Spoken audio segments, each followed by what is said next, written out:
नमस्कार दोस्तों, स्वागत करते हैं गोपुर ब्लॉग्स होजे में। दोस्तों, आज का जो वीडियो है ना, ये वीडियो बांग्लादेश की है।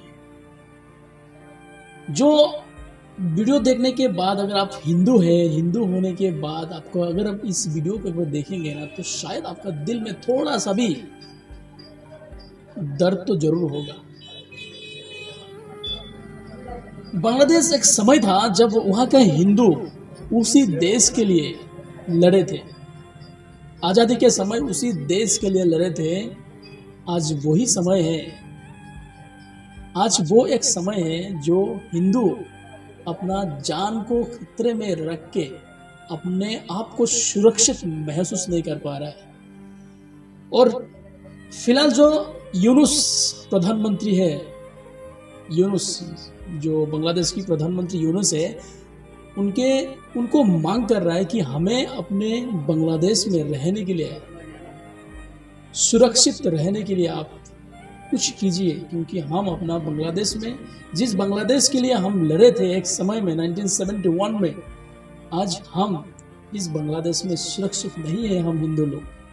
तो सुनिए यूनुस ने उन लोगों को क्या कहा।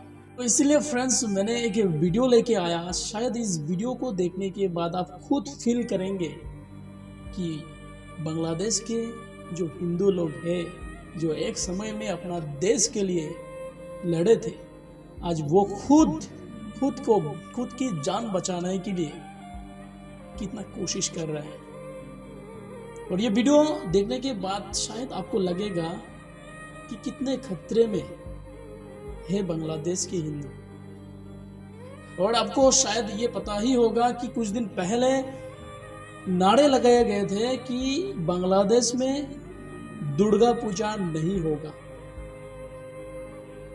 और ये बहुत गजब की बात है कि ऐसे वो लोग नारे लगाते हैं कि बांग्लादेश में दुर्गा पूजा नहीं हो सकता। और बाकी इस वीडियो में देखिए, आपको खुद ब खुद फील होगा कि वो लोग कितने सुरक्षित है बांग्लादेश में। आइए इस वीडियो को देखते हैं।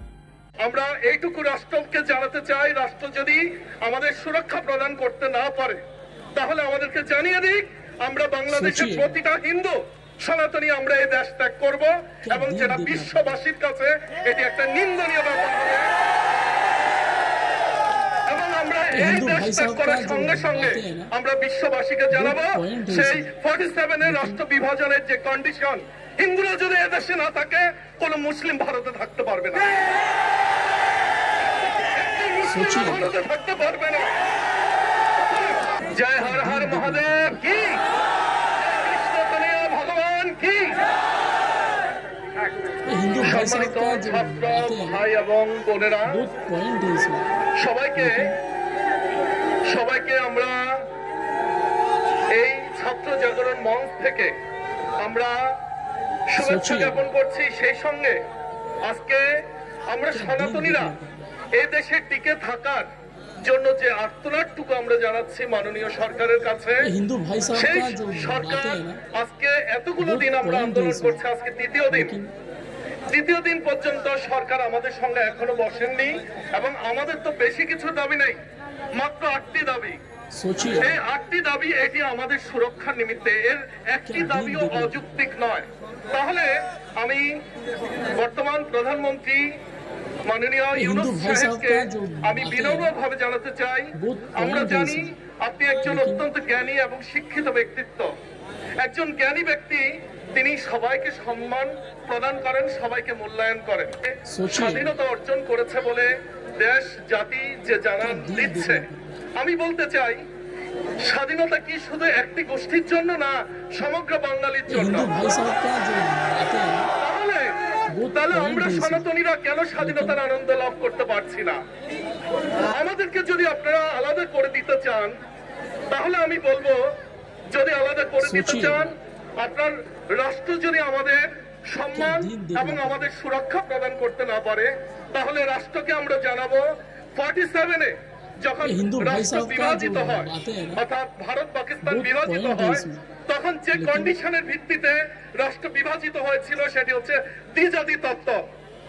দ্বিজাতত্ত্ব ভিত্তিতে সেখানে কন্ডিশন ছিল सोचिए। হিন্দুরা থাকবে হিন্দুস্তানে আর মুসলিমরা থাকবে পাকিস্তানে। क्या दिन देखने তাদের অতএব আজকের এই সম্মান আমাদের আবেগের हिंदू স্থান। भाई साहब का जो জাতীয় बातें আমরা শহীদ মিনারে দাঁড়িয়ে वो point আমরা है আমরা इसमें। এইটুকু রাষ্ট্রকে জানাতে চাই, রাষ্ট্র যদি আমাদের সুরক্ষা প্রদান করতে না পারে তাহলে আমাদেরকে জানিয়ে দিক, আমরা বাংলাদেশের প্রতিটা হিন্দু सोचिए। সনাতনী আমরা এই দেশ ত্যাগ করব এবং যেটা বিশ্ববাসীর কাছে দিন এটি একটা নিন্দনীয় ব্যাপার হবে।